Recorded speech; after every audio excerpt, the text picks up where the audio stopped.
కావాలని అందరూ అనుకుంటూ ఉంటారు, కానీ అవి దక్కట్లా. అందుకని కొంతమంది ఆలోచించేవాళ్ళు లేకపోలేదు, ఆలోచిస్తారు. ఏంటమ్మా మాకు న్యాయం కోసం ఎదురు చూస్తూ ఉన్నాం, వెలుగు కోసం ఎదురు చూస్తూ ఉన్నాం, రక్షణ కోసం ఎదురు చూస్తూ ఉన్నాం, మాకు దొరకట్లేదే అని ఆలోచిస్తారు.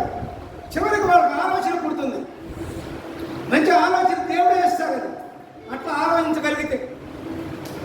అట్లా ఆలోచించగలిగిన మనిషి ఉంటే దేవుడు ఆలోచన పుడిస్తాడు మనసులో నుంచి. ఏమని గ్రహించారు? మా పాపములే వాటికి అడ్డుగా ఉన్నవి. హల్లెలూయా, ప్రైజ్ ది లార్డ్. న్యాయం జరగకపోవడానికి, రక్షణ రాకపోవడానికి, వెలుగు జీవితం లేకపోవడానికి దానికి కారణం మన పాపములే. దేవునికి స్తోత్రం.